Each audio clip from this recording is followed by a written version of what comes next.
Namaste. Namaste, everybody. I need to hear you. Namaste, everybody. So in preparing for this talk, I spoke to a few people who I thought were my well-wishers and asked them, what could I tell you today that would be even mildly interesting? And they said, first of all, don't say anything that you normally talk about, because it's deadly boring. And they said, don't say anything that Amnesty International would normally say, because that's entirely predictable. So that left me with nothing to say, really. But they said, be audacious, go out of your comfort zone, do something different. So I agonized a great deal. What could I do? And then I came up with the perfect answer. I said, let me do a human rights dance, Gangnam style. So let's see if this works. Can you get some, you can see this? Okay, great. No. I'm just kidding. I'm going to talk about something much more serious. I'm going to talk about color. The beauty and pain of color. That's really what I want to talk about. It's called 50 Shades of Color. Now, I went to school in Bangalore, in the south of India. And I wanted to just, before I tell you the story, to a show of hands, just hear from you. If you think of Indian people and their skin color, would you say that they're mostly brown? Or would you say they're mostly brown? Or would you say, how many people think they're black? No, not many. Okay, I'm assuming nobody thinks we're white, so I'll leave that. So here I am in the south of India, and you would know, those of you who are familiar with India would know that people from the south of India are more dark-skinned. So here I am going to school in Bangalore in South India, and in order for you to understand exactly, get a visual sense of this, I'm going to show you a picture.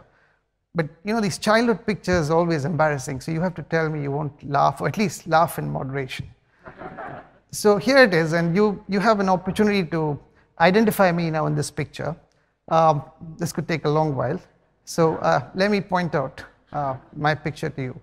Now, the most abiding memory that I have of this period growing up was one of being what we call ragged in India, or bullied here, or hazed in the US for my skin color.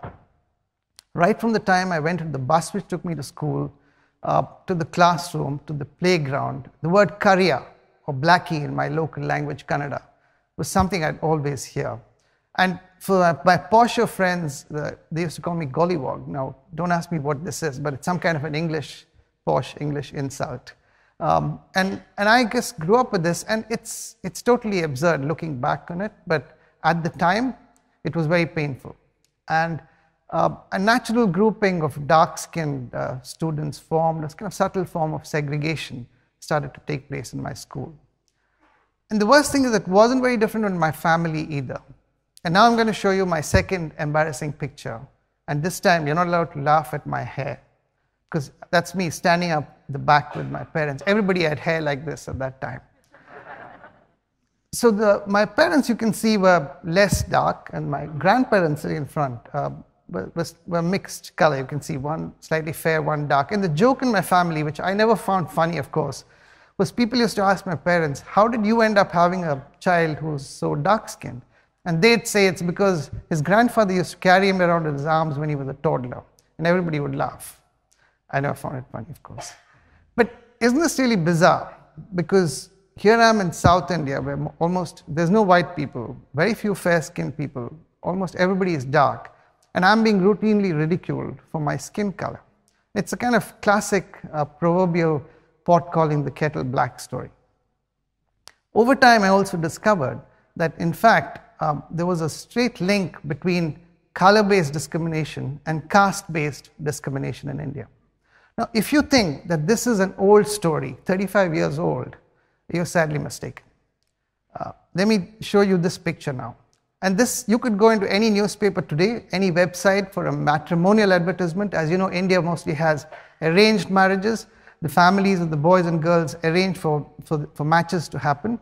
And the important word, there's lots of words here, but the most important thing is this is a boy looking for a girl, and the family of the boy advertising. The most important word is every single advertisement will say that you're looking for a fair beautiful, but fair girl. Now, the boy could be of any color, but the girl has to be fair. So if you're a woman who's unmarried and you're looking to get married, and if you're dark-skinned, you could be waiting a long time. Now, let me change continents, move to Africa. I'm 35 years old. Fast forward 1995.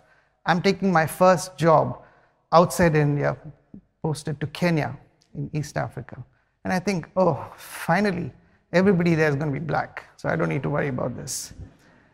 So I go into Kenya, and my first few weeks, I'm the head of ActionAid, major international NGO, so I have to meet ministers, officials, present my credentials. And I go into meetings, and the meetings don't start because they're still waiting for the director to arrive. And then I discovered that all the directors of major international organizations are white guys. So they think the director is not allowed. In fact, the word in Nairobi was that ActionAid couldn't really afford to have a proper white director, so they'd got this budget version from India, kind of outsourced, discounted director. And this is a classic picture. You'll recognize this, Morgan Freeman driving Miss Daisy. But most of these guys, these international organizations with white heads, would be driven around in these fancy air-conditioned four-wheel drives with a black driver in front. And I had this small saloon car which I used to drive myself. And I'd constantly get stopped at the gates of these ministerial complexes saying, "Where's the director?" And none of this is an exaggeration, by the way. Okay, so let's move from here. Now I'm fast forwarding again. Just 3 years ago, I'm working at the United Nations in New York.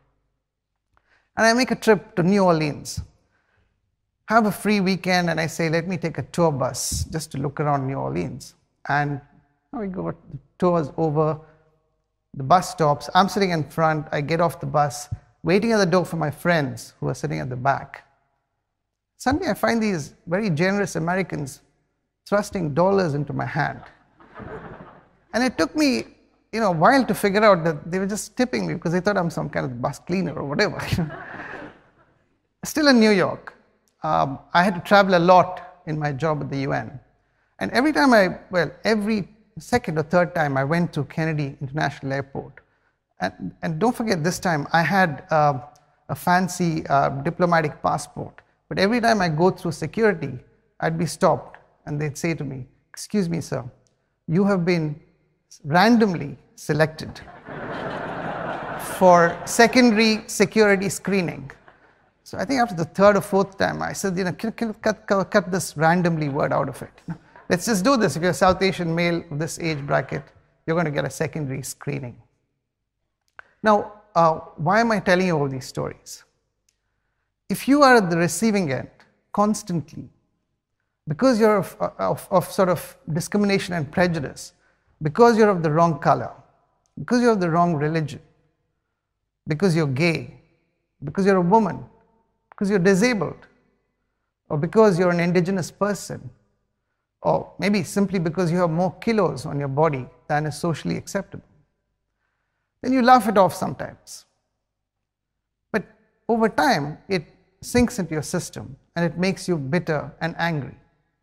And when entire societies and communities of people feel disempowered and excluded, then this is a recipe for instability and conflict. Now, when I was growing up as a child, being mocked about my skin color, it upset me and it eroded my self-confidence. But over time, it also made me understand the discrimination that other people experience. But really, you shouldn't have to experience discrimination in order to feel empathetic. In fact, if you take a step back from your own individual pain of exclusion and discrimination, and for those of us who've been privileged never to experience anything of this sort, if you could understand and acknowledge the privilege, then we can create a culture of equality and respect. Then we can become people who fight not just for our own rights, but for the rights of other people. And if we fail, the world is a poorer place. I cannot think of a more destructive situation than a world which is divided between the us and the them. And this happens all the time. In fact, politicians love to galvanize their voters and supporters by talking about the other, making an enemy of the other. That's why in Europe we have attacks on Roma, on migrants, on Muslims. But hang on, sometimes governments miscalculate. And the people they try to make the other, it's just simply boomerangs. Let me give you one example, and a very important example, a recent one of Pussy Riot. And don't miss those colors, 50 shades of color. Now the Russian authorities tried to denounce these women, attack them, arrest them, call them sluts, say that they desecrated the church, but that official narrative completely boomeranged. What happened was that the defiance and courage of these women actually inspired millions of Russians and people across the world to show solidarity with them. Fortunately, this story of Pussy Riot is not unique to Russia. It happens all the time in so many parts of the world. Some of you may have heard the story talking about color of Richard and Mildred Loving. This is a black and white couple, 1958 in the United States. They fall in love and decide to get married. Now, months after that, they were arrested simply for cohabiting as man and wife. Their appeal was refused, and this is what the judge had to say. Almighty God created the races white, black, yellow, Malay, and red. The fact that he separated the races shows that he did not intend for the races to mix. This is just 50 years ago. But Richard and Mildred Loving decided to fight the legal battle, and they finally, after 10 years in court, the Supreme Court ruled in their favor, and mixed race weddings started to be acceptable in the United States, the richest country in the world. Now, of course, you can say that this is normal, but it's not. It was Richard and Mildred Loving's determination and courage that made it happen. Let's move to something more recent, Egypt. Now, activists like this went to meet the ambassador of a Western superpower shortly before Mubarak was overthrown, the brutal dictator, by non-violent protesters mostly. And the ambassador said, no, this is an unrealistic goal. Months later, he was gone. I was in the town called Suez a few months after the dictatorship was overthrown. And I went to meet the mothers of the martyrs, of the first two people who were killed by security forces. It was a tense meeting. The community was very upset. There was no justice. The people who had perpetrated the crime were still at large. But at the end of the meeting, a group of men and women came to us from Amnesty International. They said they're so happy to see somebody from Amnesty International. So I said, who are you? They said, we are a local group of Amnesty International. Through those 30 years of Mubarak's repressive regime, you have a local group of Amnesty functioning. They're the people who make change happen. Now, this is a story which I don't need to tell you anything about. It speaks for itself. Burma, Aung San Suu Kyi. And she is the best known hero or heroine from Burma, but there are thousands behind her who've had immense sacrifices to see the transformatory changes in Burma. But again, we've always told nothing will change. It can't happen. It's going to take ages. 2 years ago, could anybody have predicted that Burma will be where it is today? But it's the power of individuals like her and millions of others inside Burma but also outside that make change happen. I believe that every one of you at some point or the other have experienced injustice, have been in a situation where you feel something is not fair, something is not right, and you've done something about it. So this talk is not to talk about problems, it's to share solutions. I'm inviting you to share your stories or the stories of your friends about when you felt something was unfair and when you tried to do something about it. You may not have always been successful, but tell us about it. Use the hashtag 50 Shades of Fair.